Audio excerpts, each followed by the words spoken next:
95 ফুটের কিন্তু হাইট রয়েছে এই কাতারের মুন টাওয়ারের। যা লাগছে মানে সামনাসামনি যখন পুরো স্টিকারগুলো তুলে দেওয়া হবে, ঠাকুরের কাঠামোটা দেখো কত সুন্দর, আর কালারটা হয়েছে কি দারুণ লাগছে। একটা ঝাড় মতো লাইটের তৈরি হচ্ছে, যেটা কিন্তু ওই উপরে সেট হবে।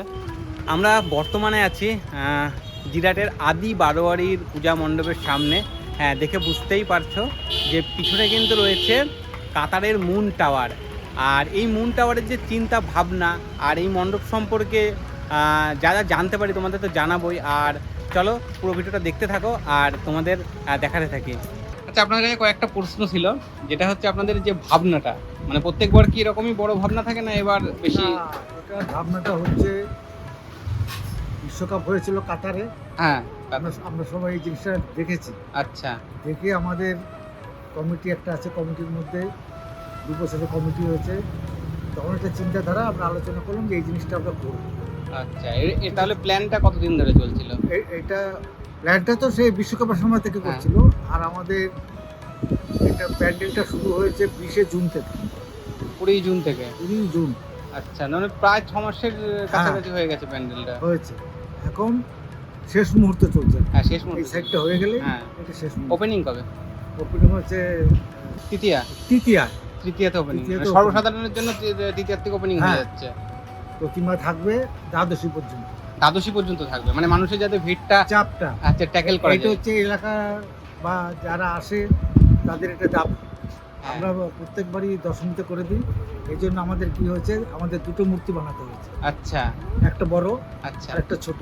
আচ্ছা, আমরা নিয়ম অনুযায়ী দশমী দিন ওই ছোটটাকে বিসর্জন দিই। মানে বড় মূর্তিটাও মাটিরই হবে না ওটা ফাইবার হবে? বড় মূর্তি সব মাটি, সব মাটি, টোটালি আপনি গেলেই দেখতে পারবেন। আচ্ছা, ওখানে কোনো ফাইবার চলে এসছে? হ্যাঁ, মূর্তি চলে এসছে। আচ্ছা, টোটালি হচ্ছে মাটির। তার মানে আপনাদের বাজেট কত আছে মোটামুটি এবারে? বাজেট আমাদের বাজেট একটু বেড়ে গেছে। এই ধরুন এখন ওই 36 লাখ 36 লাখ টাকা বাজেট হয়ে গেছে। হাইটটা 32 করেছিলাম। হ্যাঁ। মাল মেটেরিয়ালস কোনো একটা কারণবশত আমাদের নিজেদের কিনে দিতে হচ্ছে। আচ্ছা, আমাদের বাজেট একটু বেড়ে গেছে। বুঝলাম। আর এই হাইটটা কত ফুট হয়েছে তাহলে? হাইটটা হচ্ছে 95 ফিট, 95 ফিট হয়ে গেছে। চওড়াই আছে 120 ফিট। আর চওড়াটা বেশি না? হ্যাঁ, মানে কমপ্লিট হলে আচ্ছা নিচে এই পর্যন্ত তো ওই যে পর্যন্ত হয়েছে। ওই যে ওই তো লাস্টের কোণ। আচ্ছা, এইদিকেও একটা কোণ হবে তাই তো? এই পাশটা কমপ্লিট হয়ে গেছে। আচ্ছা, এই পাশটা ওই যে উপরে দেখুন যে লেবার কাজ করছে। হ্যাঁ হ্যাঁ, যাবো ওইদিকে দেখতে। আর এখান থেকে যাতায়াতের সুবিধা, মানে যারা না জানে, হ্যাঁ, হাওড়া থেকে যে কোনো কাটোয়া লোকাল, হাওড়া থেকে কাটোয়া বা ব্যান্ডেল থেকেও তো আসা যায়? ব্যান্ডেল থেকেও, আর হাওড়া থেকে এবং শিয়ালদা থেকেও ট্রেন আছে। আচ্ছা, ডাইরেক্ট ট্রেন আছে জিরাট স্টেশন। জিরাট স্টেশন, আমরা জিরাট স্টেশনতে হয়ে এলাম। আর বিশেষ করে এখানে পুজোটার আরেকটা গুণ হচ্ছে যে এই যে মাঠটা দেখতে পাচ্ছেন না, হ্যাঁ, এখানে সব রকম খাবার পাওয়া যায়, চাইনিজ, ইন্ডিয়ান সব। মানে মেলা বসবে পুরো। মেলা মানে অনেক মানুষের সমাগম হবে এখানে। প্রচুর। মানে জিরাটের এবার মানে আমাদের কয়েক আইটিআই যেমন একটা চোখ থাকে, সেমন হ্যাঁ। জিরাটের চোখটা এসেছে বলে কিন্তু আমরা এখন এসেছি। মোটামুটি কলকাতার পরে আইটিআই, হ্যাঁ, তারপরে আমাদের জিরাট। হ্যাঁ। আর আপনাদের মুখেই শোনা, আপনাদের বলেছে যে ওয়েস্ট বেঙ্গলের মধ্যে 3rd পজিশনে আছে। হ্যাঁ, যা মণ্ডপের আমরাও সেই জন্যই দেখতে এলাম। আর এদিকে বড় দুর্গা হচ্ছিল, ওটা তো বন্ধ করিয়ে দিল হ্যাঁ। পুরোপুরি, ওটা এখন আপাতত বন্ধ আছে। আর আমাদের এখানে সবচেয়ে বেশি যেটা কেয়ার করা হয় মহিলার বাচ্চাদের প্রতি। আচ্ছা, আমাদের ভলেন্টিয়ার সার্ভিস। আচ্ছা, আলাদা লাইন থাকবে তাদের জন্য? কোথায়? মহিলাদের জন্য না, লাইন একসঙ্গে। আচ্ছা, লাইন একসঙ্গে। লাইন একসঙ্গে ওটাও হয় না। হ্যাঁ, আজকে বাচ্চা আপনার স্ত্রীকে ছেড়ে আপনি পরে হারিয়ে যাবে। তো যাই হোক, যা মাঠে যা জায়গা না, আছে এটা আমাদের বিশেষ করে আমাদের 150 আছে ছেলে ভলেন্টিয়ার, 150 52 জন আছে মহিলা। মানে অনেক বড় একবারে আপনাদের প্ল্যান। ভেতরটা তো জ্যাম হয়ে যায় না সেলফি টেলফি তোলার জন্য, তো ওই জন্য এটা আমরা করেছি। আমরাও আসবো কমপ্লিটলি তৃতীয়া, হ্যাঁ, অবশ্যই তৃতীয়াতে আসার চেষ্টা করবো সামনে। মানে মহিলার বাচ্চাদের প্রতি আমাদের বিশেষ নজর। তাহলে জিরাটে যে বড় বড় পুজো হচ্ছে তার মধ্যে এটা সবথেকে তো বড় এখনো পর্যন্ত। আর টোটালটা সিসিটিভি আওতায়। আপনারা পুরো সিকিউরিটি এবং হ্যাঁ। পুলিশ প্রশাসন সব দিক থেকে একদম? পুলিশ প্রশাসন থাকছে, আমাদের ভলেন্টিয়ার থাকছে এবং আমাদের পার্সোনাল সিকিউরিটি মানে ভলেন্টিয়ার থাকছে। আচ্ছা, ঠিক আছে, এবং কিছু ওই কোম্পানির মাধ্যমে যেই সিকিউরিটি পায় তারাও থাকবে। আচ্ছা। তার মানে কি হলো, পুলিশ, সিভিক পুলিশ, ক্লাবের সব এবং পার্সোনাল সিকিউরিটি সব কিছু নিয়েই আপনাদের এবারের মানে মানে মানুষের কাছে একটা বিশাল মানে আবেগ আছে পুজোটার প্রতি। এবার তো 74 বছর, আগামীবার তো আরো মারাত্মক। সেটা তো অবশ্যই জানতে পারবো তো সামনে 75 বছর, এবার বুঝতে পারছেন তো। হ্যাঁ, এইবার থেকে দাম আগে মারা আরো বেশি করতে হবে। বেশি। তো আমরা যাই একটু ভেতরের দিক থেকে তাহলে হ্যাঁ। ঘুরে আসি। তো চলো যাই, এইদিকে দেখে বুঝতে পারছো মাঠে যেহেতু কাদা হয়েছিল, জল কাদা ছিল, তো সেই জন্য কিন্তু এখানে কাঠের পাটাতন করা হচ্ছে। এই যে পুরো মাঠটা জুড়ে কিন্তু চারিদিকেই কাঠের পাটাতন করা হচ্ছে, তার উপর দিয়েই কিন্তু প্রবেশ করতে হবে। আর তোমাদেরকে তো যতটা সম্ভব জানানোর চেষ্টা করলাম। কিন্তু কাজ চলছে, এই যে উপরে কিন্তু মানুষ রয়েছে। আর তোমাদেরকে তো জেনে বললাম যে এখানে মোটামুটি 95 ফুট হাইট হচ্ছে, মানে 95 ফুটের কিন্তু হাইট রয়েছে এই কাতারের মুন টাওয়ারের। তো এই মুন টাওয়ারের কাজ এখন জোর কদমে চলছে, কারণ তৃতীয়াতে রয়েছে কিন্তু ওপেনিং, আর সর্বসাধারণের জন্য তৃতীয়াতেই কিন্তু ওপেন করে দেওয়া হবে। দেখে বুঝতেই পারছো এখানে কিন্তু যে এগুলো লাগানো হচ্ছে, এগুলোকে কি বলে আমরা জেনে জানানোর চেষ্টা করছি। এই যে গ্লো করছে এগুলোকে কি বলে? Fibre glass. এগুলোর পরে তো স্টিকার আছে না এখনো? আচ্ছা, এইদিকেগুলো স্টিকার তুলে দেওয়া হয়েছে না, এই সাইডে যেগুলো আছে। এই যে এইদিকে কিন্তু স্টিকার তুলে দেওয়া হয়েছে, দেখো গ্লেসটা দেখো। যখন রাত্রে কিন্তু লাইট হবে, মানে যখন লাইট পড়বে না, তখন এর গ্লেসটাই পুরো আলাদা হয়ে যাবে।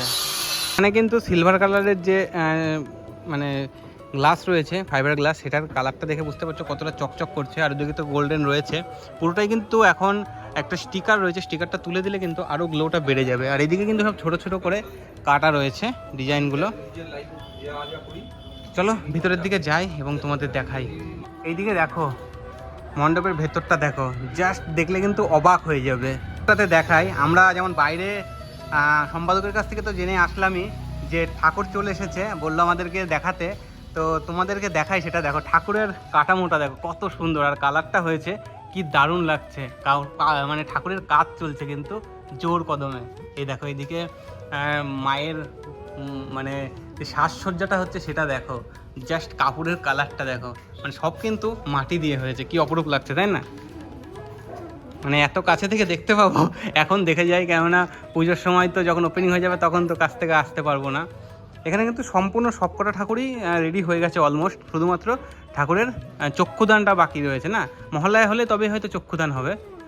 তো যাই হোক, ঠাকুরের কিন্তু মানে স্ট্রাকচারটা হেভি লাগছে, খুব সুন্দর লাগে। আর একটা ছোট ঠাকুর হবে, সেটা এখনও আসেনি। ছোট ঠাকুরটা হয়তো এখানে কোথাও বসবেন। তো এবার যে আমাদের বাংলার মধ্যে সেরা পুজোর মধ্যে জানতেই পারলাম যে 3 নম্বরে নাকি জিরাটের এই পূজা মণ্ডপটা হতে চলেছে। মানে কলকাতার পরে কল্যাণী আইটিআইয়ের পরে জিরাট। আর জিরাটের এবার যে মুন টাওয়ার, সেটা কতটা কাজ হয়েছে তো সেটা তোমাদের দেখানোর চেষ্টা করলাম। আর এদিকে কিন্তু দাদাদের কাছ থেকে জানতে পারলাম যে কাজ কিন্তু তৃতীয়ার আগে সম্পূর্ণ হয়ে যাবে। আর তৃতীয়াতেই সবার জন্য ওপেনিং, মানে সর্বসাধারণের জন্য কিন্তু তৃতীয়াতে ওপেনিং থাকবে। আর এই জায়গাটাতে যে মানে একটা ঝাড় মতো লাইটের তৈরি হচ্ছে, যেটা কিন্তু ওই উপরে সেট হবে, এখানেও কিন্তু কাজ চলছে। আর প্রত্যেকটাই কিন্তু ফাইবার গ্লাস দিয়ে করা হয়েছে, গোল্ডেন হোয়াইট, মানে সব রকমই কিন্তু ফাইবার গ্লাস ইউজ করা হয়েছে। এই দেখো এইদিকেও কিন্তু ফাইবার গ্লাস রয়েছে, এর উপরে স্টিকার করা আছে। স্টিকার তুললে কিন্তু পুরো একদম হ্যাঁ এটা সিলভার, মানে স্টিকারটা তুললে কিন্তু একদম চকচক করবে। আর যখন লাইট পড়বে না, তখন শুধুমাত্র কিন্তু মানে হা করে দেখতে হবে, মানে এত সুন্দর হচ্ছে ভিতরটা। আর এইদিকে দেখো এই ডিজাইনগুলো দেখো, এটা কিন্তু রাধাকৃষ্ণের একটা মূর্তির শেপ দেওয়া রয়েছে, এর মধ্যে হয়তো লাইট জ্বলবে। কি দারুণ সুন্দর হচ্ছে এবার কিন্তু জিরাটের পূজা মণ্ডপ। মানে আমরা হয়তো এই ভিতরে আজকে এসে মানে দেখতে পারলাম, আর পুজোর সময় তো অবশ্যই দেখার চেষ্টা করব। তো তোমরা কিন্তু অবশ্যই আসবে। তুমি কি বলো, আসবে তো কমপ্লিট হওয়ার পরে? আর এখানে কিন্তু এবার মানুষের কিন্তু একটা আলাদা ক্রেজ থাকবে এবার এই জিরাটের পুজো নিয়ে। কিন্তু মানে যেমন অন্যান্য আমরা যেমন কল্যাণী আইটিআইয়ের দিকে নজর রাখি, সেরকমভাবে বড় দুর্গা হচ্ছিলো, যদিও বা এখন স্থগিত আছে।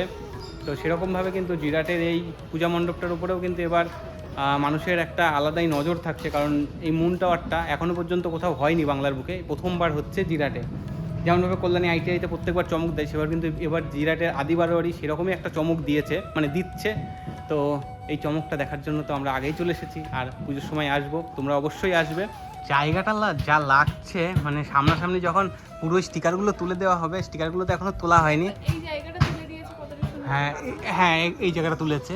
আর এই দেখো এইগুলোতে কিন্তু যে ঠাকুরের যে ছবিগুলো দেখালাম, ওই ছবিগুলো কিন্তু বসবে পুরো ওয়ালে। আর ভিতরে কিন্তু লাইট, হ্যাঁ ভিতরে পুরো লাইট রয়েছে, যার কারণে কিন্তু দারুণ লাগবে দেখতে।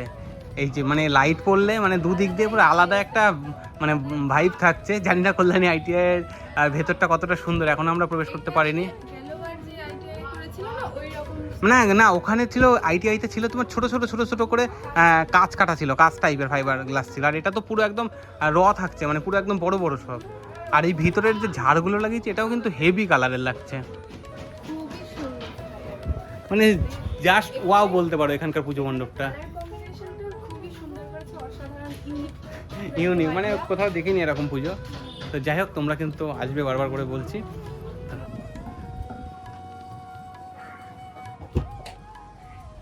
এই পুরো মাঠে কিন্তু মেলা বসবে, পুরো মাঠে মেলা, তাই না? তো একদম চাঁদের মতোই শেপ আসছে কিন্তু মণ্ডপটাতে। আমরা তো অরিজিনালি কাতারে মানে এই মুন টাওয়ার দেখতে যেতে পারবো না কোনোদিনও, কিন্তু এখানে এসে দুর্গাপুজোতে জিরাটাই আমরা মুন টাওয়ারটা দেখে নিলাম। তো যাই হোক, দারুণ লাগছে। তো চলো, দেখা হচ্ছে নেক্সট কোনো ভিডিওতে। ততক্ষণে তোমরা সকলে ভালো থেকো, সুস্থ থেকো, আর হ্যাঁ, তোমরা পুজোতে খুবই আনন্দ করো।